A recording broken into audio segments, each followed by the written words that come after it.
السلام عليكم ورحمة الله وبركاته. أعوذ بالله من الشيطان الرجيم. بسم الله الرحمن الرحيم. ولا تؤتوا السفهاء أموالكم التي جعل الله لكم قياما وارزقوهم فيها واكسوهم وقولوا لهم قولا معروفا. صدق الله مولانا العظيم. نعم المال الصالح للرجل الصالح صدق رسوله الأمين. لك الحمد مولانا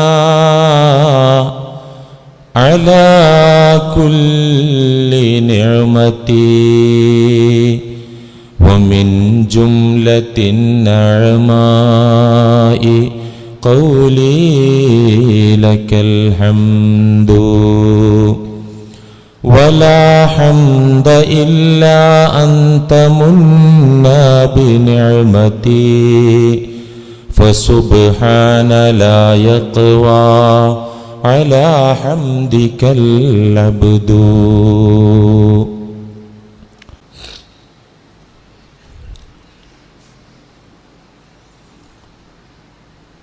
പ്രിയമുള്ള മുഅ്മിനീങ്ങളെ, സഹോദരന്മാരെ,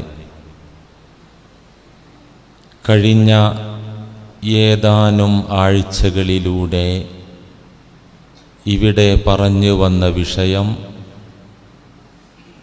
സാമ്പത്തിക രംഗത്തെ ചില അതിക്രമങ്ങളെക്കുറിച്ചാണ് സംസാരിച്ചത്. ഒരാൾ അന്യരുടെ ധനം അല്ലെങ്കിൽ പൊതുധനം രഹസ്യമായോ പരസ്യമായോ അനർഹമായ വിധത്തിൽ കൈവശപ്പെടുത്തുന്നതിൻ്റെ, വെട്ടിപ്പിടിക്കുന്നതിൻ്റെ, ക്രമരഹിതമായ നിലയിൽ സമ്പാദിക്കുന്നതിൻ്റെ നാശങ്ങളെക്കുറിച്ച് പ്രമാണങ്ങളിൽ നിന്നും വിശദമായി തന്നെ ഇവിടെ പറഞ്ഞു കഴിഞ്ഞു. പലിശയും അഴിമതിയും കൈക്കൂലിയുമടങ്ങുന്ന വിഷയങ്ങളുടെ വ്യത്യസ്ത മേഖലകൾ ഖുർആനിൽ നിന്നും തിരുസുന്നത്തിൽ നിന്നും നമ്മൾ പഠനത്തിന് വിധേയമാക്കി. ആ പഠനത്തിൽ നിന്നും ഉരുത്തിരിഞ്ഞു വരുന്ന അതിൻ്റെ പ്രധാനപ്പെട്ട വശം, കാതലായ ഭാഗം എന്താണ്? ഞാൻ ഒന്നുകൂടെ നമ്മുടെ ഓർമ്മയിൽ നിലനിൽക്കാൻ വേണ്ടി എടുത്തു പറയുകയാണ്. ഇത്തരം സാമ്പത്തിക അതിക്രമങ്ങൾ കൊണ്ടുണ്ടാകുന്ന നഷ്ടക്കണക്കിലെ ഏറ്റവും അപകടകരമായ നഷ്ടം എന്താണ്? ഒരു മുസ്ലിമിൻ്റെ ഇസ്ലാമിനെ, ഒരു മുഅ്മിനിൻ്റെ ഈമാനിനെ ഡാമേജാക്കുന്ന, തകർത്ത് കളയുന്ന കുറ്റമായിട്ടാണ് പരിശുദ്ധ ദീനുൽ ഇസ്ലാം ഇത്തരം സാമ്പത്തിക അതിക്രമങ്ങളെ പരിചയപ്പെടുത്തി തരുന്നത്. ഇസ്ലാമും ഈമാനുമാണ് എൻ്റെയും നിങ്ങളുടെയും മൂലധനം.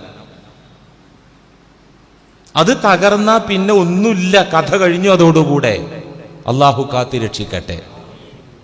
ഈ പറയപ്പെട്ട കുറ്റങ്ങൾ പോലെ തന്നെ മറ്റൊരു കുറ്റമാണ്, ഇത്രയും സമയം നാം അപരന്റെ ധനത്തെക്കുറിച്ച്, പൊതുസമ്പത്തിലെ കുറ്റങ്ങളെക്കുറിച്ചാണ് പറഞ്ഞതെങ്കിൽ ഇനി സ്വന്തം സമ്പത്ത്, സ്വന്തം ധനം പാഴാക്കിക്കളയൽ, അമിത വ്യയം ചെയ്യൽ, ധൂർത്തടിച്ച് നശിപ്പിച്ചു കളയൽ, വാരി വിതറി തീർത്ത് കളയൽ, അതും മേൽപ്പറയപ്പെട്ട കുറ്റങ്ങൾക്ക് സമാനമായ ഒരു കുറ്റമാണ്. ധൂർത്തന്മാരെ കുറിച്ച് പരിശുദ്ധ ഖുർആൻ പറഞ്ഞത് എന്താണ്? ധൂർത്തടിക്കുന്ന സ്വഭാവമുള്ള ആളുകൾ, അള്ളാഹു ഏൽപ്പിച്ച ധനം കൈകാര്യം ചെയ്യുമ്പോൾ വേണ്ടത്ര ജാഗ്രതയില്ലാതെ തോന്നുന്നതിലൊക്കെ വിനിയോഗിക്കുന്ന ധൂർത്തന്മാർ അവർ അള്ളാഹുവിന്റെ പാർട്ടിക്കാരല്ല. അവർ മുഹമ്മദുർ റസൂലുള്ളാഹി സ്വല്ലല്ലാഹു അലൈഹി വസല്ലമ തങ്ങളുടെ യഥാർത്ഥ അനുയായികൾ അല്ല.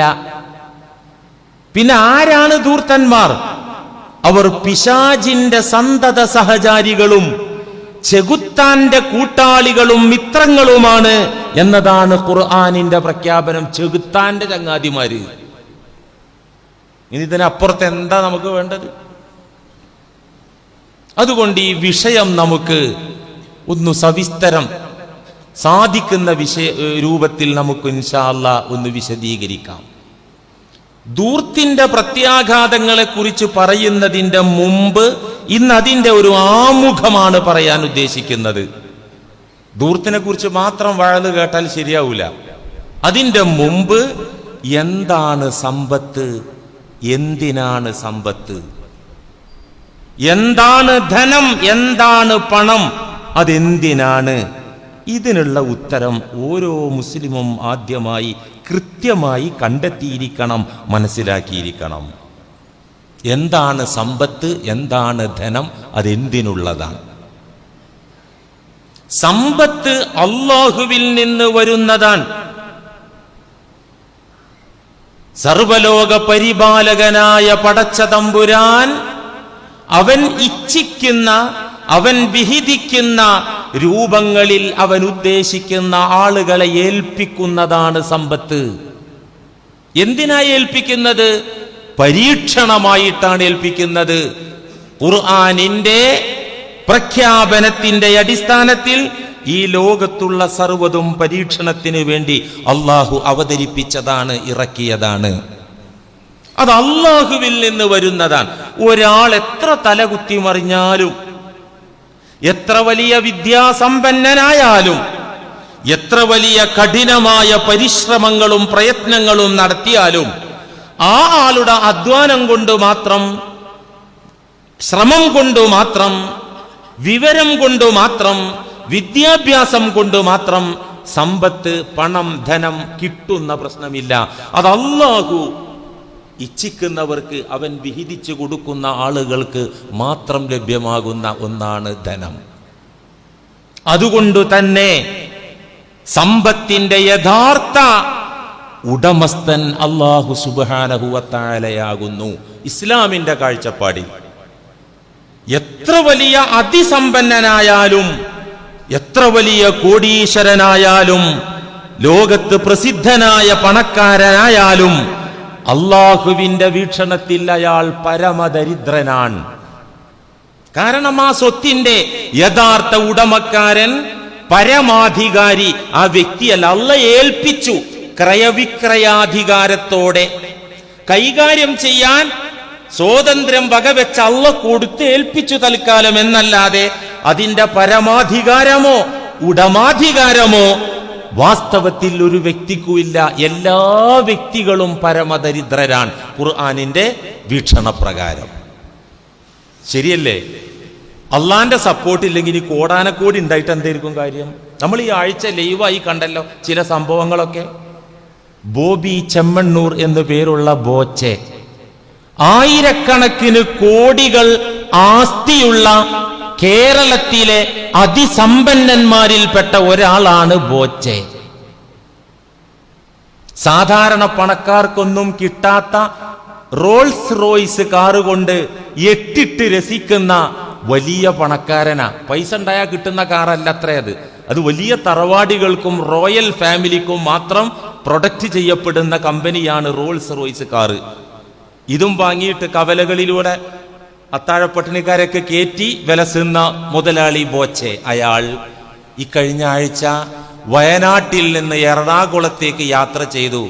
AC പോലും ഇല്ലാത്ത പോലീസ് ജീപ്പില് കള്ളന്മാരെ കയറ്റി കൊണ്ടുവരുന്ന വിധത്തില് അങ്ങേരെ വയനാട്ടിൽ നിന്ന് എറണാകുളം വരെ കൊണ്ടുവന്നു എന്ന് മാത്രല്ല, ജയിലറയിൽ അടച്ചു. അയാൾ ദിവസങ്ങൾ, എണ്ണപ്പെട്ട ദിവസങ്ങളാണെങ്കിലും ജയിലിലെ ചപ്പാത്തിയും കഴിച്ച് അവിടെ കഴിഞ്ഞുകൂടി. എന്താ അയാൾ ചെയ്ത കുറ്റം? ഒരു നടിയോട് ഡബിൾ മീനിങ് ഉള്ള ഒരു ദ്വയാർത്ഥ പ്രയോഗം നടത്തി, അതാ കുറ്റം. ഒരു വാക്ക് അതിന് നല്ല അർത്ഥമുണ്ട്, അശ്ലീല അർത്ഥമുണ്ട്, രണ്ടർത്ഥമുണ്ട്. നല്ല നിലക്ക് വ്യാഖ്യാനിച്ച ഒരു കുഴപ്പമില്ല. അശ്ലീലത്തിനും നന്മയ്ക്കും ചാൻസ് ഉള്ള ഒരു പദപ്രയോഗം നടത്തിയതിനാണ് അയാൾ ജയിലിൽ അടക്കപ്പെട്ടത്, അയാൾ ഇളിഭ്യനായത്, അയാൾ നാണം കെട്ടുപോയത്. ആ നിലക്ക് നോക്കുകയാണെങ്കിൽ ഡബിൾ മീനിങ് അല്ല, സ്പഷ്ടമായ വ്യക്തമായ അധിക്ഷേപം നടത്തിയ രാഷ്ട്രീയ നേതാക്കന്മാർ. സ്ത്രീകൾക്കെതിരെ ഡബിൾ മീനിങ് ഒന്നുമില്ല, സിംഗിൾ മീനിങ്ങേ ഉള്ളൂ. സ്ത്രീത്വത്തെ അടച്ചാക്ഷേപിക്കുന്ന വിധത്തിൽ പരാമർശങ്ങൾ നടത്തിയ MLA-മാർ, സ്ത്രീജനങ്ങളെ പീഡിപ്പിച്ച, ഏത് സ്ത്രീകൾ തന്നെ, നടിമാരും സ്ത്രീകളും തന്നെ പരാതിയുമായി മുന്നോട്ട് വന്ന് ആ പരാതി കേസ് നിലനിൽക്കുന്ന നടന്മാർ അവരുടെ രോമത്തിന് പോലും പോറലേൽക്കാതെ അര ദിവസം പോലും ജയില് കിട്ടാതെ അവര് വിലസി നടക്കുന്നുണ്ട് ഇവിടെ. ഇതിനെ എതിരെ ആഭ്യന്തര വകുപ്പിനെ വിമർശിക്കുന്നവർ, ഗവൺമെന്റിനെ ചീത്ത പറയുന്നവരെ കണ്ട് ഞാൻ ആ മേഖലയിലേക്കല്ല പോകുന്നത്. ഞാൻ ഉറച്ചു വിശ്വസിക്കുന്നു ഇയാൾക്ക് ഈ അടി കൊണ്ടത് എന്തുകൊണ്ടാ? പണം കൊണ്ട് അഹന്ത നടിച്ചു, അഹങ്കരിച്ചു. ഞാൻ എന്റെ പണം എന്ന് വിചാരിച്ചു. ഇയാൾ കോടികൾ കൊണ്ടമ്മാനമാടുന്ന എനിക്ക് ആരോടും എന്തു പറയാം, എങ്ങനെയും പെരുമാറാം, കാരണം ഞാൻ പണക്കാരനല്ലേ. ഉടനെ അള്ളാന്റെ പ്രഖ്യാപനം അന്വർത്ഥമായി, വല്ലാഹുൽ ഗനിയു വ അൻതുമുൽ ഫുഖറ. അന്തെന്ന് പറഞ്ഞതിൽ ബോച്ചയും പെട്ടു, യൂസുഫലിയും പെട്ടു, ബ്രൂണേ സുൽത്താനും പെട്ടു, അംബാനിയും പെട്ടു, അദാനിയും പെട്ടു. അള്ളേനടാ മുതലാളി, നിങ്ങളൊക്കെ പരമദരിദ്രരാണ്. ഖുർആന്റെ പ്രഖ്യാപനാണത്. വല്ലാഹുൽ ഗനിയു, മുതലാളി അള്ളാഹു മാത്രം, മുതലിന്റെ ഉടമസ്ഥൻ അവനാ. വ അൻതുമുൽ ഫുഖറാ, നിങ്ങൾ ആരായാലും യവനായാലും നിങ്ങൾ പരമദരിദ്രരാണ്. ഇത് പ്രാക്ടിക്കലായിട്ട് കാണിച്ചു കൊടുത്തു. ഇത് അദ്ദേഹത്തിന് മാത്രമല്ല, നമുക്കൊക്കെ പാടാണ്. അമേരിക്കൻ മുതലാളിക്കും കിട്ടിയാൽ ഒരു കനത്ത പ്രഹരം. ഈ കഴിഞ്ഞ ആഴ്ച വാർത്തകളിൽ നിറഞ്ഞു നിന്നത് അമേരിക്കയിലെ കാട്ടുതീ. അമേരിക്കക്കാരൻ സ്വയം പര്യാപ്തത അഹന്തയോടെ വിളിച്ചു പറയുന്ന ലോക പോലീസാൻ. എക്കണോമിയിൽ ഞങ്ങൾ ഒന്നാമനാണ്, ഞങ്ങളാണ് ഒന്നാമത്, ഡിഫൻസിൽ ഞങ്ങളാണ് ഒന്നാമത്, ഡിപ്ലോമസിയിൽ ഞങ്ങളാണ് ഒന്നാമത്, ആഭ്യന്തര സുരക്ഷയിൽ ലോകത്തൊരു സിസ്റ്റത്തിനുമില്ലാത്ത സുരക്ഷ ഞങ്ങൾക്കുണ്ട് എന്ന് പറഞ്ഞ് വീമ്പ് പറഞ്ഞ ആളുകൾക്ക് മേൽ ഒരു കാട്ടുതീ വന്ന് അമേരിക്കയുടെ ഹൃദയത്തെ തന്നെ നക്കിത്തുടച്ചു. ഏതോ ചേരി പ്രദേശമല്ല, അമേരിക്കയിലെ VVIPകൾ താമസിക്കുന്ന, ഹോളിവുഡ് നടന്മാർ താമസിക്കുന്ന പോഷ് ഏരിയയടക്കം 50,000-ഓളം ഏക്കർ ഭൂമിയും 12,000-ലധികം കെട്ടിടങ്ങളെയും കാട്ടുതീ വന്ന് നക്കിത്തുടച്ചു. ഇപ്പോഴും ആ തീ അണക്കാൻ അമേരിക്കൻ ശക്തിക്കായിട്ടില്ല. വല്ലാഹുൽ ഗനി, എടാ നിരാശ്രയനായ അല്ലാഹു, സമ്പന്നനായ അല്ലാഹു, അതിശക്തനായ അല്ലാഹു, സമ്പത്തിന്റെയൊക്കെയും ഉടമക്കാരനായ അല്ലാഹു, അവൻ മാത്രമാണ് മുതലാളി. അൻതുമുൽ ഫുഖറ, നിങ്ങൾ പിച്ചച്ചട്ടിക്കാരാണ്, നിങ്ങൾ പരമദരിദ്രരാണ്, നിങ്ങൾക്കൊരു ചുക്കും ചെയ്യാൻ പറ്റില്ല. ഈ പാഠമാണ് ഇതിൽ നിന്ന്. നമ്മൾ അമേരിക്കയിൽ കത്തുമ്പോ നമ്മളോട് ചിരിക്കണ്ട, അതിന്റെ ആവശ്യമൊന്നുമില്ല. അത് ഇബറത്താണ്, പാഠം ഉൾക്കൊള്ളലാണ്.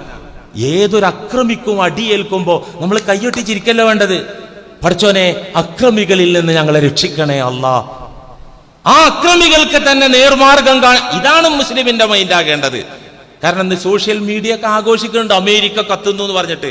മുസ്ലിം അങ്ങനെ ഒരു പതനം കാണുമ്പോഴും അള്ളാഹുവിന്റെ ശിക്ഷ ആരുടെ നേർക്ക് വരുമ്പോഴും കയ്യൊട്ടിച്ചിരിക്കാൻ പറ്റൂല, പാഠം ഉൾക്കൊള്ളുകയാണ് വേണ്ടത്. അതിരിക്കട്ടെ, സമ്പത്ത്, അതിന്റെ ഉടമാധികാരി, പരമാധികാരി, യഥാർത്ഥ മുതലാളി അള്ളാഹു മാത്രമാകുന്നു. അത് അവൻ ചിലരെ വാരിക്കോരി കൊടുത്തിട്ട് അങ്ങോട്ട് ഏൽപ്പിച്ചു കൊടുക്കും, ചിലർക്ക് നൽകാതെ ഇരിക്കും. ഇങ്ങനെ ആർക്കെങ്കിലും എമ്പാടും കൊടുത്തിട്ട് ആ ആളുകൾ ആ പരീക്ഷണത്തിൽ, സാമ്പത്തിക രംഗത്തുള്ള പരീക്ഷണത്തിൽ വിജയിച്ചാൽ ആ സമ്പത്ത് അനുഗ്രഹമായി, ആ സമ്പന്നൻ അനുഗ്രഹീതനായി. നേരെ മറിച്ച് സാമ്പത്തിക രംഗത്തെ ആ പരീക്ഷണത്തിൽ വാരിക്കോരി കൊടുത്ത് പരീക്ഷിച്ചപ്പോ ആ പരീക്ഷണത്തിൽ ഫെയിൽഡായാൽ തോറ്റുപോയാലോ ആ കോടികൾ കൊണ്ട് ഇവിടെ തന്നെ കാര്യം ഉണ്ടാവില്ല, നാണം കെട്ടുപോകും, ജയിലിലൊക്കെ പോണ്ടി വരും, വലിയ കുറ്റമൊന്നും ചെയ്യേണ്ടി വരൂല, പരലോകത്ത് നരകം ഉണ്ടാവും. ചിലർക്ക് അല്ലാഹു കൊടുക്കാതെ പരീക്ഷിക്കും. അതിൽ ഇഫ്ഫത്തോടുകൂടെ അള്ളാഹുവിൽ സമർപ്പിച്ചുകൊണ്ട് അവന്റെ പരീക്ഷണത്തിൽ പൊരുത്തപ്പെട്ട് സ്വബുറോടുകൂടെ നിന്നാൽ അവർക്ക് വിജയമുണ്ട്, അല്ലാത്തവർക്ക് പരാജയവും ഉണ്ടാകും. സമ്പത്തിനെ കുറിച്ച് അള്ളാഹു ഖുർആനിൽ പറഞ്ഞ എന്താ? ദുന്യാവ് എന്ന് പറഞ്ഞാൽ തന്നെ തരം താഴ്ന്നത് എന്നാണ്. ആ വാക്കിന്റെ അർത്ഥം തന്നെ അങ്ങനെയാണ്. പക്ഷേ അങ്ങനെയാണെങ്കിൽ തന്നെ ധനം, സമ്പത്ത് എന്താണ്? അതേക്കുറിച്ച് നടത്തിയിരിക്കുന്ന ചില ഖുർആനിക പരാമർശങ്ങൾ, ഉദാഹരണത്തിന് ഒരിടത്തല്ല പറയുന്നത് ഖിയാം എന്നാണ്. പണത്തിന് അള്ളാഹു പറഞ്ഞ വാക്ക് ഖിയാം. ഖിയാം എന്ന് പറഞ്ഞാൽ ഈ ലോക ജീവിതത്തിന് നിലനിൽപ്പിന്, ഈ ലോക ജീവിതത്തിന്റെ നിലനിൽപ്പിന് അഭിവാജ്യ ഘടകമായ വസ്തു എന്നാണ് ഒരിടത്ത് പറഞ്ഞത്. അംവാലകുമുല്ലതി ജഅലല്ലാഹു ലകും ഖിയാമാ. അംവാലക്കും നിങ്ങളുടെ സമ്പത്ത്, നിങ്ങളുടെ ധനം, നിങ്ങളുടെ പണം, അല്ലതി ജഅലല്ലാഹു ലകും ഖിയാമാ, ദുനിയാവിലെ ജീവിതത്തിന്റെ നിലനിൽപ്പിന്റെ ആധാരമാണത്, അഭിവാജ്യ ഘടകമാണത്. ഈ ലോകത്ത് ജീവിക്കണമെങ്കിൽ അത് വേണമെന്നത് ഖുർആനും ഹദീസൊന്നും പറഞ്ഞു തരണ്ട, നമ്മുടെ അനുഭവമാണ്.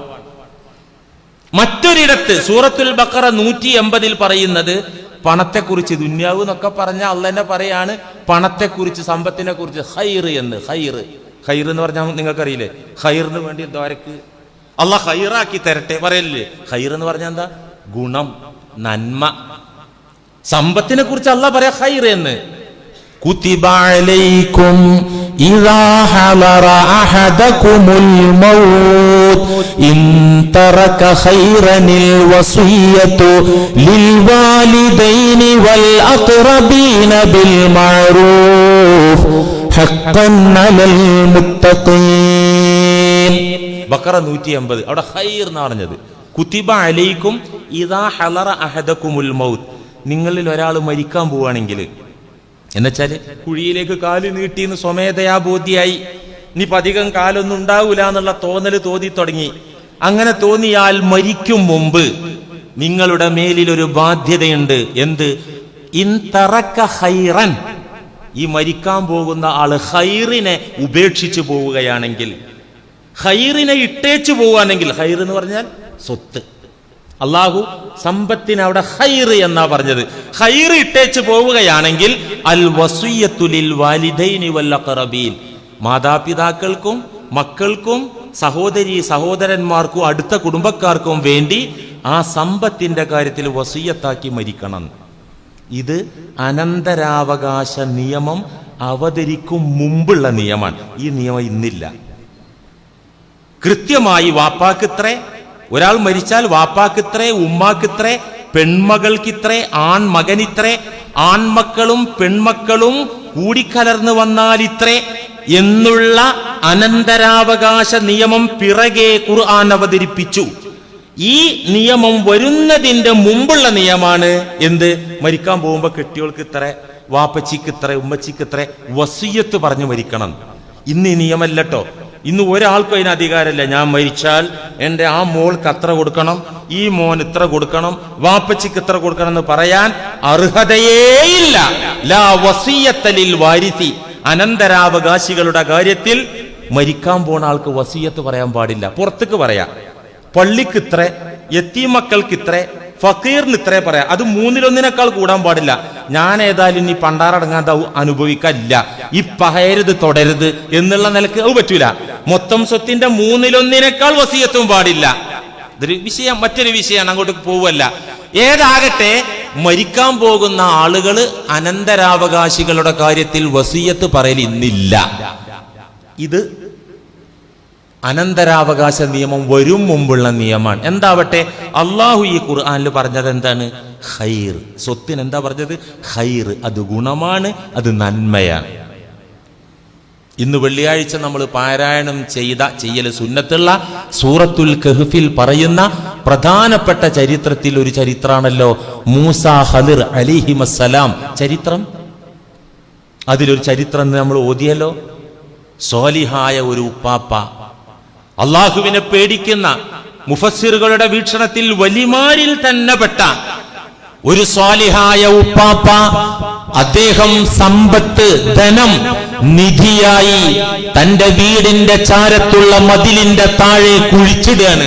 എന്തിനാണ് ആ ഉപ്പാപ്പ കുഴിച്ചിട്ടത്? നിധി. നേരെ വരുന്ന മക്കള് ധൂർത്തന്മാരാണ്.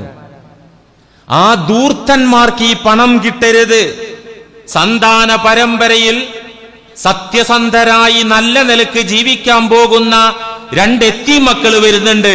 അവർക്ക് കിട്ടട്ടെ. ഈ ധനം അന്യാധീനപ്പെട്ടു പോകാൻ പാടില്ല, അനർഹരുടെ കയ്യിൽ അകപ്പെടാൻ പാടില്ല.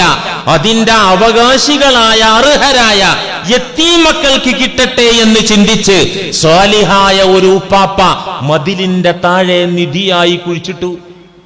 കാലപ്പഴക്കത്താൽ ആ മതില് തകരാൻ തുടങ്ങിയപ്പോ ആ മതിലിനെ പുനരുദ്ധരിക്കാൻ മഹാനായ ഖദിർ അലൈഹിസ്സലാമിനെ അള്ളാഹു നിയോഗിച്ചു. ആ പൊട്ടിപ്പൊളിഞ്ഞ മതില് നിധി അവിടെ അതിന്റെ അവകാശികൾക്ക് കിട്ടാൻ വേണ്ടി പടുത്തുയർത്തിയ ചരിത്രം ഇന്ന് നമ്മൾ. എന്തിനാണ് ആ മതില്, തകർന്ന മതിൽ ഉയർത്തിയത്? റഹ്മത്തം മിൻ ഇൻദിക്. ഖുർആൻ പറഞ്ഞു, അങ്ങയുടെ നാഥന്റെ കാരുണ്യമാണത്. സ്വത്ത് നാഥന്റെ കാരുണ്യമാണ്. അത് അർഹരിലേക്ക് എത്തിക്കൽ റബ്ബിന്റെ റഹ്മത്താൻ. റഹ്മത്ത് തന്നെയാണ്. പണം റഹ്മത്താൻ. റസൂലുള്ളാഹി സ്വല്ലല്ലാഹു അലൈഹി വസല്ലം പറയുന്നുണ്ട്, നിഅമൽ മാലു സ്വാലിഹ്, നിഅമൽ മാലു സ്വാലിഹ്.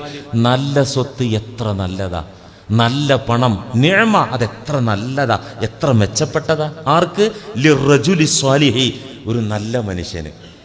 നല്ല മനുഷ്യന്റെ കയ്യിൽ ഹലാലായ ധനമെത്തെന്ന് പറഞ്ഞാൽ എത്ര നല്ല കാര്യം അത്. നല്ല മനുഷ്യന്റെ കയ്യിൽ മോശം പണത്തുന്നത് അപകടമാണ്. മോശപ്പെട്ട വ്യക്തിന്റെ കയ്യിൽ നല്ല പണത്തിലും അപകടമാണ്. എല്ലാം വെക്കണം. നല്ല പണം സ്വാലിഹായ ഒരുത്തന്റെ ഒരുത്തിയുടെ കയ്യിലെത്തൽ അത് എത്ര നല്ല കാര്യമാണ്. ധനം, സമ്പത്ത് അത് ദുന്യാവിലും ഫലപ്രദമാണ്, ദീനിലും ഫലപ്രദമാണ്, ആഖിറത്തിലും ഫലപ്രദമാണ്. അതിന്റെ റൂട്ടിന് ഉപയോഗിച്ചാൽ സർവ്വലോകങ്ങളിലും അത് നേട്ടാണ്. ദുന്യാവില് പണം കൊണ്ടുള്ള നേട്ടം എന്താ? അതിന് വയലിന്റെ ആവശ്യമില്ല, നമുക്കറിയാത്. ദീനില് ധനം കൊണ്ടുള്ള നേട്ടം എന്താ? സക്കാത്ത് കൊടുക്കാൻ ധനവാനല്ലേ കഴിയുള്ളൂ, ദാനധർമ്മങ്ങൾ ചെയ്യാൻ സമ്പത്തുള്ളവനല്ലേ കഴിയുള്ളൂ. ഇസ്ലാമിന്റെ പഞ്ചസ്തംഭങ്ങളിൽ ഒരു നെടുന്തൂണായ ഹജ്ജും ഉംറയും ചെയ്യണമെങ്കിൽ സമ്പത്തുള്ളവനല്ലേ സാധിക്കുള്ളൂ. ഇനി അതൊന്നും വേണ്ട. ഒരുത്തൻ തന്റെ ചിലവ്, ഉപജീവനം, തന്റെ ആശ്രിതരുടെ ഉപജീവനം, താൻ ചിലവ് കൊടുക്കാൻ കൽപ്പിക്കപ്പെട്ട കുടുംബത്തിന്റെ ഉത്തരവാദിത്തം അത് ഭംഗിയായി നിറവേറ്റണമെങ്കിൽ കയ്യിൽ പണം വേണ്ടേ? ആ പണം കുടുംബത്തിനും തനിക്കും വേണ്ടി വിനിയോഗിക്കൽ ദീൻ തന്നെയാണ്. നല്ല നിയ്യത്തോടെ അതും ദീൻ തന്നെയാണ്. അതുകൊണ്ട് ദീനിയായ നേട്ടം ഇതിലൊക്കെ ഉണ്ട്. അതേ ഖിയാമായ ജീവിതത്തിന്റെ അവിഭാജ്യ ഘടകമായ ജീവിത നിലനിൽപ്പിന് അത്യാവശ്യമായ പണം, ധനം, ഖൈറായ പണം, ധനം എങ്ങനെ കൈകാര്യം ചെയ്യണം? അത് റബ്ബിൽ നിന്ന് നിങ്ങളിലേക്ക് വന്നതാണ്, അള്ളാഹു നിങ്ങളെ ഏൽപ്പിച്ചതാണ്. അതെങ്ങനെ കൈകാര്യം ചെയ്യണം? അള്ളാഹു പ്രഥമവും പ്രധാനവുമായി പറയുന്ന ഒരു കൽപ്പന, സമ്പത്ത് ഒരിക്കലും വിഡ്ഢികളായ ആളുകളുടെ കയ്യിൽ കൊടുത്തു പോകരുത്. വിഡ്ഢികളുടെ കയ്യിലാണ് അത് ഉള്ളതെങ്കിൽ തന്നെ അവരിൽ നിന്നത് പിടിച്ചു മേടിക്കണം. എവിടെ എത്ര ചിലവഴിക്കണമെന്ന് ബോധമില്ലാത്ത, വെളിവില്ലാത്ത ധൂർത്തന്മാരായ ആളുകളെ നിങ്ങളെ ഏൽപ്പിക്കരുതേ. പരിശുദ്ധ ഖുർആൻ അത് കൃത്യമായി പറയുന്നുണ്ട്. നിസാ സൂറത്ത് 5-6. ولا تؤتوا السفهاء أموالكم التي جعل الله لكم قياما ولا تؤتوا السفهاء വിഡ്ഢികളെ നിങ്ങൾ ഏൽപ്പിക്കരുത്. ബോധമില്ലാത്ത ആളുകളുടെ കയ്യിൽ നിങ്ങൾ കൊടുക്കരുത്. എന്ത്? അംവാലകുമുല്ലതി ജഅലല്ലാഹു ലക്കും ഖിയാമാ, നിങ്ങളുടെ ജീവിത നിലനിൽപ്പിന്റെ ആധാരമായ അവിഭാജ്യ ഘടകമായ സമ്പത്ത് വിഡ്ഢികളെ നിങ്ങൾ ഏൽപ്പിച്ചു പോകരുത്. അവരുടെ സ്വത്താണെങ്കിൽ തന്നെ കുടുംബത്തിലൊരു ഭ്രാന്തനുണ്ട്, ഒരു വെളിവില്ലാത്ത മന്ദബുദ്ധിയുണ്ട്, അയാളെ പേർക്ക് വാപ്പാന്റെ സ്വത്ത് കിട്ടിയിട്ടുണ്ട്. ആ സ്വത്ത് ആ മന്ദബുദ്ധിയെ ഏൽപ്പിക്കരുത്. ബോധമുള്ള ആൾ കൈകാര്യം ചെയ്യണം. വർസുഖൂഹും ഫീഹാ വക്സൂഹും വഖൂലൂ ലഹും ഖൗലം മഅറൂഫാ. ഈ വിഡ്ഢിയായ ആള് അല്ലെങ്കിൽ ഭ്രാന്തനായ ആള്, മന്ദബുദ്ധിയായ ആള്, ഈ ആൾക്ക് വേണ്ട ഭക്ഷണവും വസ്ത്രവും മരുന്നും പാർപ്പിടവും ഒരുക്കി കൊടുക്കണം. വളരെ ഭംഗിയായി കൈകാര്യം ചെയ്യണം. മാന്യമായി അവരോട് സംസാരിക്കണം, നല്ല വാക്കുകൾ പറയണം. പക്ഷേ സമ്പത്തിന്റെ അധികാരം, ക്രയവിക്രയാധികാരം ഈ വിഡ്ഢികളെ നിങ്ങൾ ഏൽപ്പിച്ചു പോകരുത്. കൃത്യമായി അള്ളാഹു പറയാ. തുടർന്ന് അനാഥ മക്കളുടെ ധനം എങ്ങനെ കൈകാര്യം ചെയ്യണം. വാപ്പ മരിച്ചുപോയി, വാപ്പാക്ക് പട്ടണത്തിൽ ഷോപ്പിംഗ് കോംപ്ലക്സ് ഉണ്ട്, ഒരുപാട് ബിസിനസ്സുകളുണ്ട്, ഒരുപാട് വരുമാന മാർഗമുള്ള വാപ്പ മരിച്ചുപോയി. മക്കൾ മൈനറാൻ, കൊച്ചുമക്കളാണ്. എന്താ ചെയ്യാ? കുടുംബത്തിലെ കൊച്ചാപ്പയാണെങ്കിൽ കൊച്ചാപ്പ, മൂത്താപ്പയാണെങ്കിൽ മൂത്താപ്പ, മാമയാണെങ്കിൽ മാമ, ഇവരാരും ഇല്ലെങ്കിൽ അയൽവാസിയായ ഉത്തരവാദപ്പെട്ട ഒരാള് ആ സംരക്ഷണം ഏറ്റെടുക്കണം. കാരണം കൊച്ചുകുട്ടികൾക്ക് കൈകാര്യം ചെയ്യാൻ കഴിയില്ല. സമർത്ഥരായ വിധവകൾ അല്ലെങ്കിൽ സ്ത്രീകൾക്കും അത് കൈകാര്യം ചെയ്യാൻ പറ്റൂല. അപ്പൊ കുടുംബത്തിലെ, അയൽപക്കത്തിലെ, നാട്ടിലെ ഉത്തരവാദപ്പെട്ട ഒരാൾ അത് കൈകാര്യം ചെയ്യണം. എങ്ങനെ? അള്ളാഹു പറയുന്നുണ്ടത്. വബ്തലുൽ യതാമ, അടുത്ത 6-ാമത്തെ ആയത്ത്. വബ്തലുൽ യതാമ ഹത്താ ഇദാ ബലഗുൻ നികാഹ്. യതീം മക്കള്, കൊച്ചുമക്കള്, വാപ്പ മരിച്ചുപോയ കൊച്ചുമക്കള്, അവർക്ക് സ്വത്തുണ്ട് അവരെ പേർക്ക്. ഈ ഇന്ത്യൻ നിയമത്തിലും കൊച്ചു കുട്ടികളാണെങ്കിൽ ക്രയവിക്രയം ചെയ്യാൻ പറ്റൂല. ഒരാൾ മരിച്ചുപോയി, മക്കൾക്ക് പ്രായപൂർത്തിയായില്ലെങ്കിൽ പ്രായപൂർത്തിയാകുന്നത് വരെ അത് ആധാരം ചെയ്യാൻ പറ്റൂല. നമ്മുടെ രാജ്യത്തെ നിയമം തന്നെ.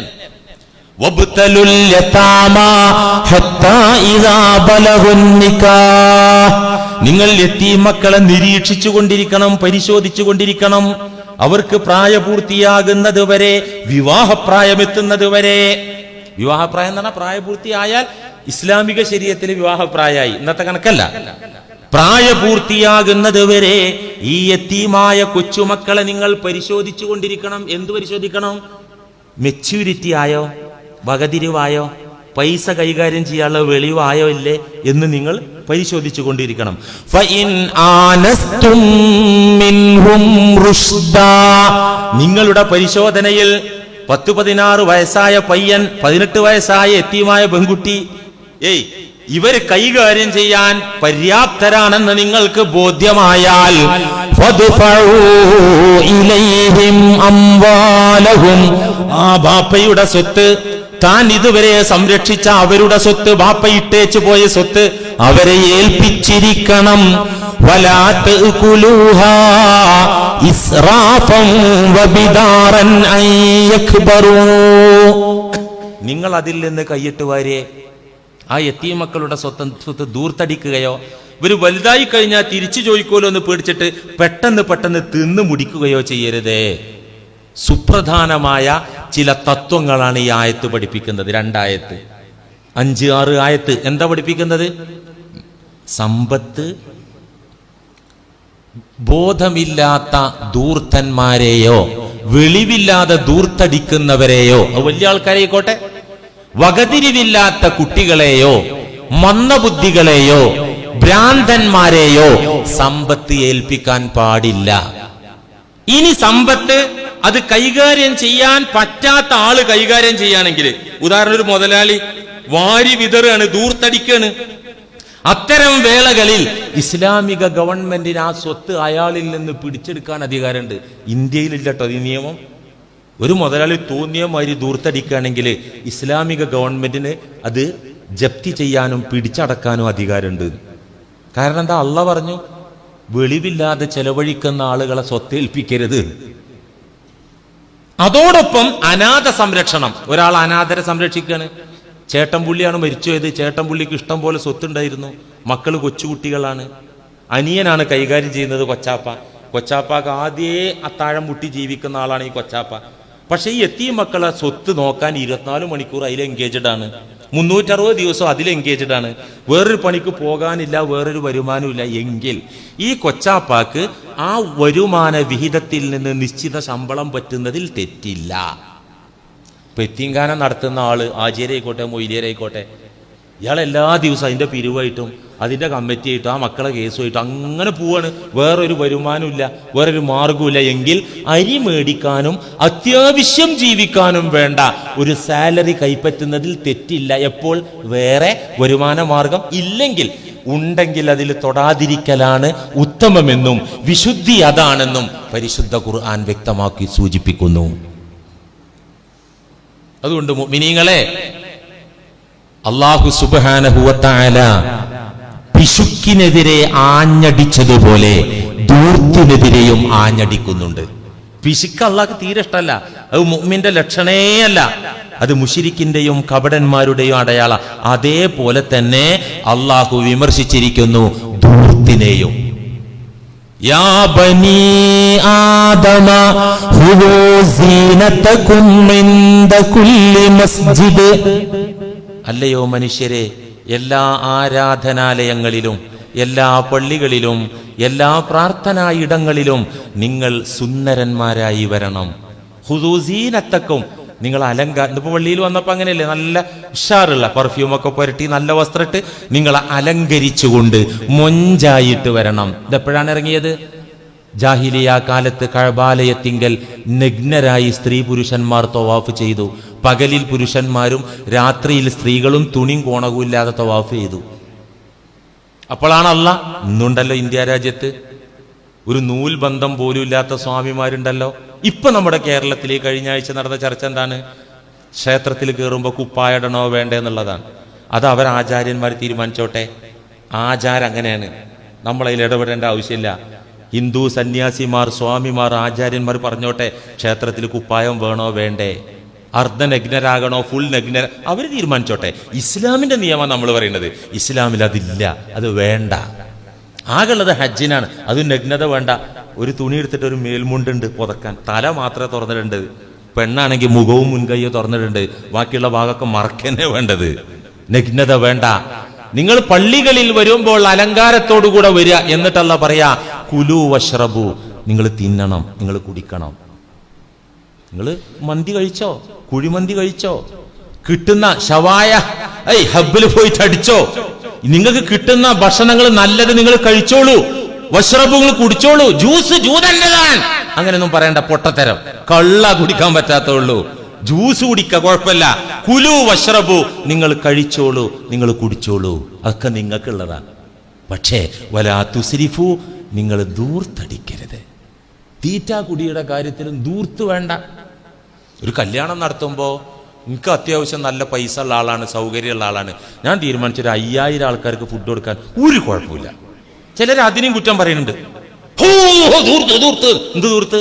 5000 ആളുകൾ ഭക്ഷണം കഴിച്ചാൽ അൽഹംദുലില്ലാ പറഞ്ഞു പോക്കോട്ടെ, എന്തായാലും കുഴപ്പം. ഞാൻ എൻ്റെ മോളെ കല്യാണം തീരുമാനിച്ചപ്പോൾ അള്ളാന്റെ നിയമത്തിൽ ഇഷ്ടം പോലെ പൈസ ഞാൻ തീരുമാനിച്ചു 10000 ആൾക്കാർക്ക് ഭക്ഷണം കൊടുക്കണം. എന്താ 10000 ആൾക്കാർക്ക് ഭക്ഷണം കൊടുത്താൽ അവർ റാഹത്തായിട്ട് ഭക്ഷണം കഴിച്ചു, അവിടെ എവിടെ ധൂർത്ത്? ഭക്ഷണം കൊടുക്കുന്ന എവിടെ തെറ്റി? അതൊന്നും ധൂർത്തല്ല. ഞാൻ അത് പറയാൻ ഒരുങ്ങിയപ്പോ തന്നെ ചിലര് പേടിച്ചിട്ട് പഠിച്ചോനെ ഞങ്ങൾ നടത്തിയ കല്യാണം ഞങ്ങൾ 5000 ആൾക്കാർക്ക് ഭക്ഷണം കൊടുത്താൽ അതൊക്കെ ഇപ്പൊ വിമർശിക്കപ്പെടും. അങ്ങനെയൊന്നുമില്ല, ഉള്ള മാതിരി പറഞ്ഞാൽ മതിയല്ലോ. ആൾക്കാർക്ക് ശാപ്പാട് കൊടുക്കല് ഭക്ഷണം ഒരു തെറ്റുമില്ല. ഒരു പട്ടിക്ക് ഭക്ഷണം കൊടുക്കുന്നത് പോലും നല്ലതല്ലേ? അല്ലേ? കൂലിയുള്ള കാര്യമല്ലേ? പിന്നെ എങ്ങനെ മനുഷ്യന്മാർക്ക് തിന്നാൻ കൊടുക്കുന്നത് തെറ്റാല്? പൊട്ടന്മാര് ചിലർ പ്രസംഗിക്കുക, ഓ കല്യാണം നടത്തിയപ്പോ 5000 ആളുകൾക്ക് വെച്ചു വിളമ്പി, തെറ്റല്ലേ? ഒരു തെറ്റുമില്ല. ഇസ്ലാമിൽ നിങ്ങളൊന്ന് കാണിച്ചാൽ അത് തെറ്റാണെന്ന്? ഒരു തെറ്റുമില്ലത്. പക്ഷേ അവിടെയും ഓവറായിട്ട് ഉണ്ടാക്കിയിട്ട് ആളുകൾ തിന്നാൻ വരാതെ യതീമഖാനയ്ക്ക് വിളിച്ചു നോക്കി, ഇതേ 2 ചെമ്പ് ബാക്കിയാണ്, വേണോ? ആ പഴകി പുളിച്ചത് ഇവിടെ വേണ്ട, അത് കൊട്ടിക്കളയാ, അത് ഇസ്രാഫാണ്, തെറ്റാണ്, അത് തെറ്റാണ്. അല്ലാതെ ആളുകളെ വിളിച്ചു, ഇനി ആളുകൾ വന്നില്ലെങ്കിൽ അത് വിശക്കുന്ന ആളുകൾക്ക് ഫുഡാക്കി കൊടുത്താൽ ഒരു കുഴപ്പമില്ല. കുലൂ വഷ്റബൂ, നിങ്ങൾ തിന്നണം, നിങ്ങൾ കുടിക്കണം. വലാ തുസ്രിഫൂ, പരിധി വിടരുത്. തീറ്റയിലും കുടിയിലും പരിധി വിടരുത്. ഒരാൾ തിന്നുമ്പോ വയറിനൊരു അളവുണ്ട്, ആ അളവിന്റെ അപ്പുറത്ത് അടിക്കരുത്. പിന്നെ വിഭവങ്ങൾ ഒരുക്കുമ്പോഴോ മട്ടന്റെ ബിരിയാണി, പിന്നെ ചിക്കൻ ഫ്രൈ, എന്തിനാ അതിന്റെ ആവശ്യം? ഒരു മട്ടൻ ബിരിയാണി മാത്രം പോരെ, കഴിവുള്ള ആൾ അതും കൊടുത്തോട്ടെ, എന്താ പിന്നെ കുഴപ്പം? എന്താ നല്ല ഭക്ഷണം കൊടുക്കണേന് എന്താ കുഴപ്പം? അതൊന്നും അല്ല കുഴപ്പം. ഇസ്രാഫ് ആകുന്നത് എങ്ങനെയാണ്? അത് പാഴാക്കി കളയുക. അതുപോലെ ഉപരിവർഗ സദ്യയാക്കുക. മോമാജിനെ വിളിക്ക, ബഷീറാജിനെ വിളിക്കുക, അതിന്റെ അടിയിൽ ഒരു വീരാൻകുട്ടി ഉണ്ട്, അവനവിടെ കിടക്കട്ടെ, വേണ്ട, അത് പറ്റൂല. അവിടെയൊക്കെ ചില മര്യാദ പാലിച്ചുകൊണ്ടാണെങ്കിൽ ഒരു കുഴപ്പമില്ല. കുലൂ വശ്റബൂ, നിങ്ങൾ കഴിച്ചോ, നിങ്ങൾ കുടിച്ചോ, പാഴാക്കി കളയരുതേ. നിങ്ങൾ ദൂർത്തടിക്കുന്ന അവസ്ഥയിലേക്ക് പോകരുത്. എന്തുകൊണ്ട്? ഇന്നഹു ലാ യുഹിബ്ബുൽ മുസ്രിഫീൻ, തീർച്ചയായിട്ടും ധൂർത്തന്മാരെ അള്ളാഹുവിന് ഇഷ്ടമല്ല. ഇഷ്ടമല്ല എന്ന് പറഞ്ഞാല് മോനോട് ഞാൻ പറയാം, എൻ്റെ മോനോട് നീ ആ പണി ചെയ്യണ എനിക്ക് ഇഷ്ടമല്ല എന്ന് പറഞ്ഞ അവനെ ചെയ്താൽ അവനോട് വെറുപ്പും ദേഷ്യമായിരിക്കും അല്ലേ? മോൾ അത് ചെയ്യുന്ന എനിക്ക് ഇഷ്ടമല്ല എന്ന് രക്ഷിതാവ് പറയുമ്പോ ആ ഇഷ്ടമല്ല എന്ന് പറഞ്ഞ വാക്കിനർത്ഥം എന്താ? ചെയ്യുകയാണെങ്കിൽ കോപത്തിന് കാരണമാവുന്നല്ലേ? അള്ളാഹു പറയുന്നു ധൂർത്ത്, ഇന്നഹു ലാ യുഹിബ്ബുൽ മുസ്രിഫീൻ, തീർച്ചയായിട്ടും ധൂർത്തന്മാരെ അള്ളാഹു ഇഷ്ടപ്പെടൂല, മറിച്ച് വെറുക്കും, അവരോട് ദേഷ്യമായിരിക്കും. തുടർന്ന് അള്ളാഹ് ചോദിക്കാണ് ഖുൽ മൻ ഹറമ സീനത്തല്ലാഹി അല്ലതി അഖ്റജ ലിഇബാദിഹി വത്തയ്യിബാതി മിനർ റിസ്ഖ്. കല്യാണത്തിന് വെച്ച് വളമ്പാൻ പറ്റൂല എന്ന് പറയുന്ന ആളുകൾ ഈ ആയത്തൊന്ന് ശരിക്ക് കേൾക്കണം, ചെവി തുറന്ന്. ഖുൽ നബിയെ, അങ്ങ് പ്രഖ്യാപിക്കണം, മൻ ഹറമ സീനത്തല്ലാഹി അല്ലതി അഖ്റജ ലിഇബാദിഹി, അല്ലാഹു അവന്റെ അടിമകൾക്ക് വേണ്ടി സൃഷ്ടിച്ച് അവതരിപ്പിച്ച ഭംഗികൾ. സീനത്ത് എന്ന് പറഞ്ഞത് അള്ള പടച്ചതാണ് ഈ കാറ്, അള്ള പടച്ചതാ വീട്, അള്ള പടച്ചതാ കറൻസി, അള്ള പടച്ചതാ മട്ടൻ ബിരിയാണി, അള്ള പടച്ചതാണ് ചിക്കൻ മന്തി. ഭക്ഷണത്തിലെ പഴങ്കഞ്ഞിയും ചമ്മന്തി എന്നല്ല പറഞ്ഞത്, ഭക്ഷണത്തിലെ നല്ല ഭക്ഷണം.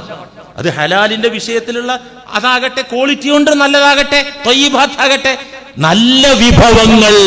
അതുപോലെ ഈ ലോകത്തേക്ക് അല്ലാഹു പടച്ചവതരിപ്പിച്ച ഭംഗികൾ, അതിനെ നിഷിദ്ധമാക്കാൻ ആരുണ്ടടാ? ആത്മീയതയുടെ പേര് പറഞ്ഞ്, ഇസ്ലാമിന്റെ പേര് പറഞ്ഞ് അത് പാടില്ല, മന്തി പാടില്ല, ബിരിയാണി പാടില്ല എന്ന് പറയാൻ ആർക്കാടാ അധികാരം? മൻ ഹറമ സീനത്തല്ലാഹി അല്ലതി അഖ്റജ ലിഇബാദിഹി വത്തയ്യിബാതി മിനർ റിസ്ഖ്. തുടർന്ന് അല്ലാഹു പറയാ ഖുൽ ഹിയ ലില്ലദീന ആമനൂ ഫിൽ ഹയാത്തി ദുനിയ. അതൊക്കെ അനുഭവിക്കേണ്ടതാണ് സത്യവിശ്വാസി, അതൊക്കെ അനുഭവിക്കേണ്ടവനാണ് സത്യവിശ്വാസി. ഫിൽ ഹയാത്തി ദുനിയ, ഇവിടെ തന്നെ.